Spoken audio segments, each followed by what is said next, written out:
In Hebrews chapter 11 and verse 6, the Hebrews writer said, "But without faith it is impossible to please him, for he that cometh to God must believe that he is, and that he is a rewarder of them that diligently seek him."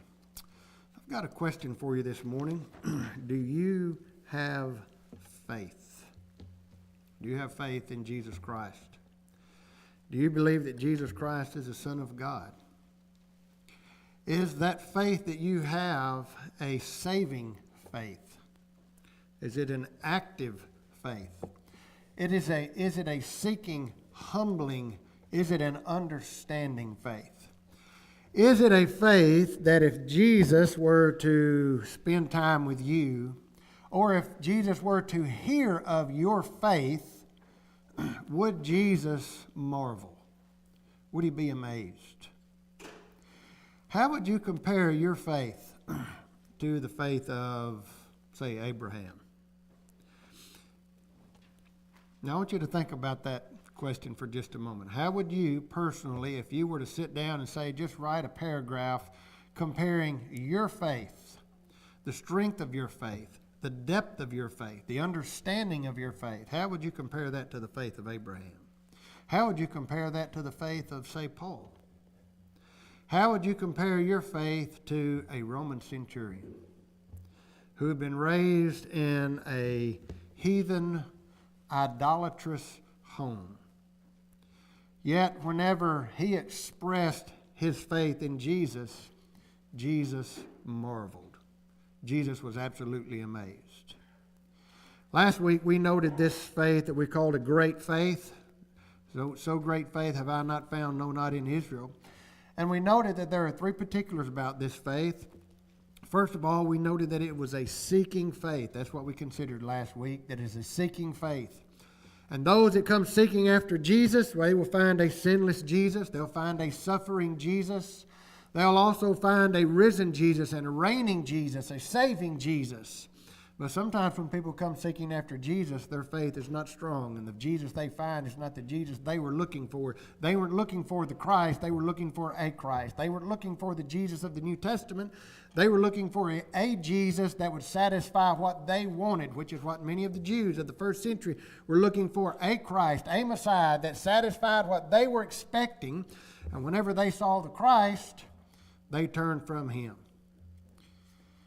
Well, this morning I want us to add to that particular, that is, that this man's faith, we see it in Luke chapter 7. When he heard of Jesus, he sent unto them elders of the Jews. He was seeking after Jesus. I want us to add some particulars this morning, and I want us to see, first of all, the centurion's faith in Jesus, noting two other particulars, that this man had a humbling faith. That is, his faith was one that was of humility. And that he had a faith that was understanding. He had a depth of understanding that many did not. In fact, none in Israel had. Then after we see the faith of the centurion, we'll close with this thought, the centurion's faith in Jesus' view. In other words, how did Jesus view that centurion's faith? And it was two particulars. Number one, it was worthy to be glorified. He spoke very highly of it. I've not found so great faith, no, not in Israel. And it was a faith that was worthy to be rewarded. That centurion was seeking after Jesus with a request. Do you have a request for the Christ? You know, in truth, we all do. Is your faith such a faith that it will be answered, that it will be rewarded?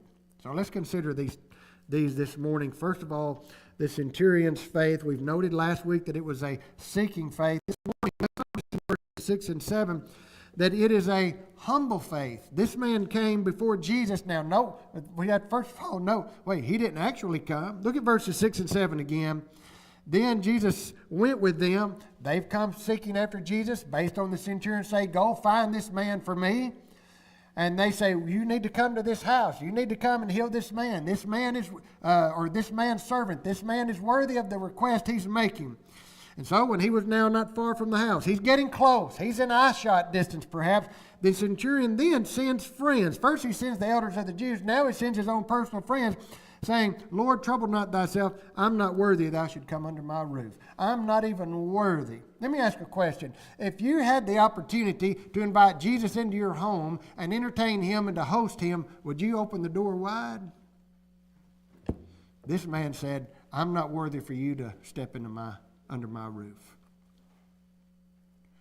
Okay, not only that, verse 7, wherefore neither thought I myself worthy to come unto thee. Now that answers a question that some may have. This man was seeking after Jesus because of what he had heard. He had heard of the power of the miracles that he performed. He had heard of the words that he had taught. And what he had heard, the word stirred faith. That's Romans chapter 10 and verse 17. And it was a faith that went seeking after Christ. Well, why didn't he go seek after him himself? Because he said, I'm not worthy to be in your presence. I'm not worthy to come to you myself. I'm not worthy for you to come into my home. This man had a faith that was humble. It was of humility, a humbling faith. You know, open your Bibles to Luke chapter 1, and I find this very striking. Luke chapter 1, and we'll read the 3rd verse. There's something stated here that I want us to demonstrate in Luke chapter 6 and 7. Luke chapter 1 and verse 3, where Luke writes, it seemed good to me also, having had perfect understanding of all things, from the very first to write unto thee, here it is, in order, most excellent Theophilus. Well, I do not take that to mean that Luke is writing it in chronological order, everything here, but that he is writing things in an orderly, structured fashion. And it's interesting to me when I read in Luke chapter 7 about this man, this centurion man, whose name we do not know, but we see the character of this man's faith, a man whose faith, it was a seeking faith. We're going to see that it was a faith that was also an understanding faith